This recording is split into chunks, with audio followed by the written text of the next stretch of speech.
Let's improve English.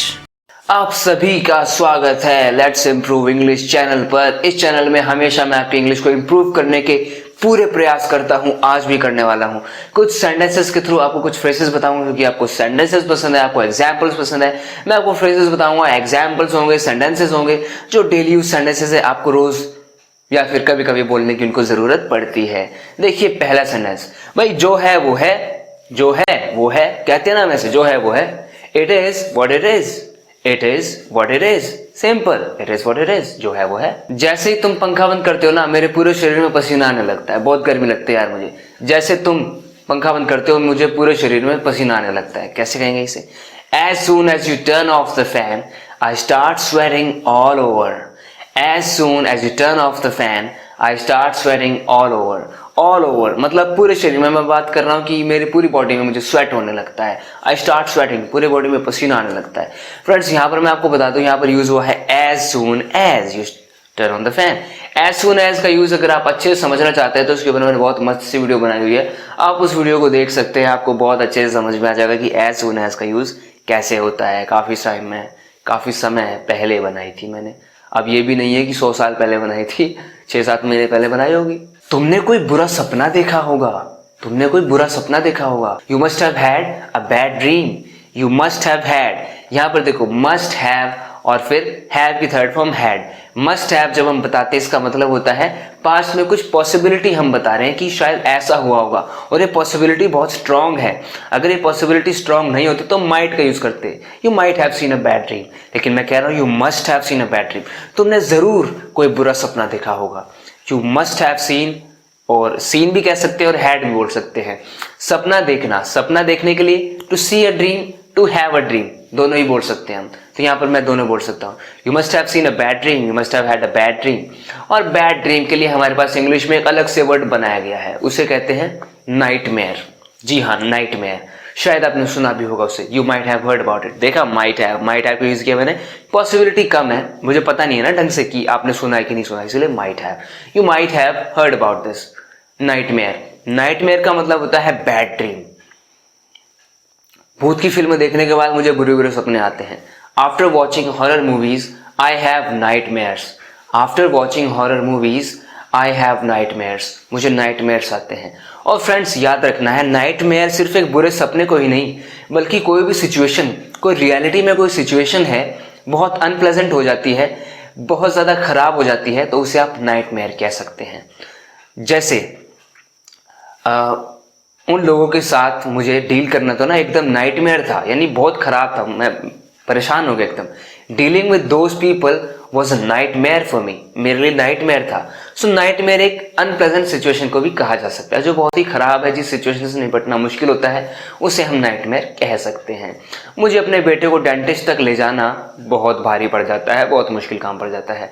Taking my son to a dentist is a nightmare for me, वो मेरे लिए एक nightmare है, बहुत मुश्किल हो जाता है, बहुत रोता है, बहुत चिल्लाता है, मानता नहीं है। हाय हेलो से ज्यादा तो वो कुछ बोलता ही नहीं है। कुछ लोग होते हैं ना शर्मीले, एकदम कुछ नहीं बोलते, बस बोलेंगे hi hello how are you, बस चुप चले जाएंगे। तो हमें कहना है वो हाय हेलो से ज्यादा कुछ बोलता ही नहीं है, तो हम कैसे कहेंगे? He doesn't talk much just beyond saying hi hello how are you. So he doesn't talk much, वो ज्यादा बातें नहीं करता है, beyond just saying hi hello how are you. Beyond का यूज हम कर रहे हैं कि इससे बढ़कर, इससे ऊपर कोई बात नहीं करता वो। He doesn't talk much beyond just saying how, hi, how, hi, how, hi. पहले हाय आता है, हाय how are you, how are you doing. उसका चेहरा एकदम गुस्से से लाल हो गया। कहने की बात है दोस्तों, गुस्सा लाल तो मैंने देखा, चेहरा लाल तो मैंने कभी देखा नहीं किसी का। कहने की बात है गुस्से से चेहरा लाल हो गया, फिर भी कहने की बात है तो इंग्लिश में भी कहनी पड़ेगी ना यार, इसे कहेंगे His face got completely red with anger. His face got completely red with anger, यानी पूरी तरह रेड हो गया उसका फेस, with anger, गुस्से से। with preposition का हम यूज करेंगे इस तरह की चीजों के लिए, खुशी से with happiness, दुख से with sorrow, और यहां पर क्या है? गुस्से से with anger. His face got completely red. got की जगह पर आप turn verb का भी यूज कर सकते हैं। His face turned completely red. उसका फेस टर्न हो गया एकदम red. His face turned completely red with anger, गुस्से से। उसके शब्द मुझे एक तमाचे की तरह लगे, उसके शब्द मुझे एक थप्पड़ की तरह लगे। कई बार कोई ऐसे तीखे वर्ड्स बोल देता है तो उसके लिए हम ऐसे कह सकते हैं, his words hit me like a slab.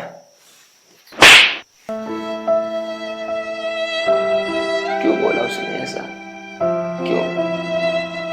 His words hit me like a slab, they did really. अब मैं लेट हो गया, वो मुझे सुनाएगी। She will upbraid me for being late, she will upbraid me for being late. So upbraid का मतलब होता है टू स्कोल्ड समवन। तो स्कोल्ड की जगह पर आप अपब्रेड भी बोल सकते हैं, किसी को सुनाना, डांटना कि ऐसा क्यों किया, वैसा क्यों किया, क्या है ये तुम्हारी ये कहाँ की होशियारी है, कौन सा दिमाग है ये, कौन सी चालाकी है ये, कहाँ की होशियारी है। कैसे डांटते हैं यार, डांटना भी नहीं आता मुझे। She will upbraid me for being late, late होने के लिए मुझे डांटेगी वो। शी विल अपब्रेड मी, अभी शी थोड़ी ही भी हो सकता है। He will upbraid me for not completing my work on time, time पे काम पूरा ना करने की वजह से ही विल अपब्रेड मी, वो मुझे अपब्रेड करेगा। सो अपब्रेड का मतलब डांटना होता है। वो तो मेरी गलतियां निकालने के लिए हमेशा तैयार रहता है। He is always ready two point out my flaws, he is always ready, वो हमेशा रेडी होता है टू पॉइंट आउट, निकालने के लिए, माई फ्लॉज, फ्लॉ किसे कहते हैं, कमियां, गलतियां। He is always ready two point out my flaws, अपनी गलतियां तो देखेगा नहीं, मेरी आ जाएगा निकालने। तुम्हारी नामर्दानगी, बुज़दिली, इस देश की मौत का तमाशा तुम्हारी इसी खामोशी से देखेगी एक दिन। फ्रेंड्स, एक डायलॉग है ना ये नाना पाटेकर का, नाना पाटेकर साहब का एक डायलॉग है ये, तुम्हारी नामर्दानगी, बुज़दिली, इस देश की मौत का तमाशा एक दिन इसी खामोशी से देखेगी। बुज़दिली, दोस्तों बुज़दिली को इंग्लिश में क्या कहते हैं? बुज़दिल को तो कहते हैं कावर्ड, COWARD, कावर्ड, यानी और क्या कहते हैं, जो कायर, कायर भी कहते हैं। कायर होता है ना जो साहसी नहीं होता, हिम्मत वाला नहीं होता, जो कायर होता है, बुज़दिल भी कहते हैं हम उसे इंग्लिश में कावर्ड कहते हैं। और बुज़दिल से बना बुज़दिली, कायर से बना कायरता, यानी कि कायर एडजेक्टिव है, इससे हमने बना दिया नाउन, कायरता, बुज़दिली। तो नाउन बनाने के लिए कावर्ड का भी हम ऐसे ही यूज करेंगे। कायर से कायरता बना दिया ना हिंदी में, और उससे वो बना दिया इंग्लिश में भी, कावर्ड का बन जाएगा कावर्डिस, कावर्ड कावर्डिस, कावर्ड कायर, कावर्डिस कायरता, सिंपल, सो कावर्डिस। तुम्हारी ये बुज़दिली तुम्हें सफल नहीं होने देगी। Your cowardice will not let you be successful, your cowardice will not let you be successful, तुम्हारी बुज़दिली तुम्हें सक्सेसफुल नहीं होने देगी। सो कावर्डिस का मतलब होता है बुज़दिली, कायरता।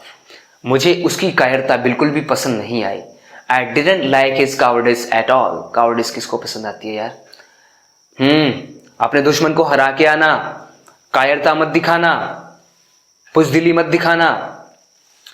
Defeat your opponent, defeat your enemy, don't show cowardice, don't show cowardice, इस तरीके से हम यूज कर सकते हैं। आपको पता चल गया होगा ना कि कावर्डिस एक नाउन है, cowardice noun, coward adjective, cowardice noun, ठीक है। जैसे happy adjective, happiness noun, beautiful adjective, beauty noun. तो फ्रेंड्स, हमेशा की तरह इस बार भी कहूंगा, अगर आपको मेरे एफर्ट्स पसंद आए, अगर आपको इस वीडियो से कुछ भी सीखने के लिए मिला है, तो इस चैनल को सब्सक्राइब जरूर करना अगर आपने अभी तक नहीं किया तो। और अगर आप ऑलरेडी मेरे सब्सक्राइबर हैं तो थैंक यू वेरी मच। मैं तो आपको थैंक्स कर ही नहीं सकता, मुझे पता ही नहीं आपको कैसे थैंक्स किया जाए। बस फिर से कहूंगा, thank you very much for your love and support, कि आप रोज मेरी वीडियोस को लाइक करते हैं, आपने मेरे चैनल को सब्सक्राइब किया है। आप ही है मेरी मोटिवेशन, आप ही हैं जिसकी वजह से मुझे रोज मोटिवेशन मिलती है वीडियोस बनाने के लिए। सो फ्रेंड्स, जिन्होंने अभी तक सब्सक्राइब नहीं किया है, प्लीज सब्सक्राइब कीजिए और मेरी मोटिवेशन बनिए, ताकि मैं आपके लिए रोज इंग्लिश इंप्रूव करता रहूं और रोज एक एक वीडियो में लाता हूं, जिससे कि आपकी इंग्लिश इंप्रूव होती रहे। मैं कभी भी देर नहीं करता, जहां तक हो सके कोशिश करता हूं रोज वीडियो आनी चाहिए, चाहे मेरे साथ कुछ भी हो जाए, चाहे मैं मर जाऊं। it was a joke. I think after becoming a ghost, I will make a video in which I would say, I am Sunil's ghost. Hey friends, welcome to Let's Improve English. Leave it. इतनी दूर क्यों जाना है? तो friends, okay, मिलते हैं next video lesson में। Till then take care and bye bye.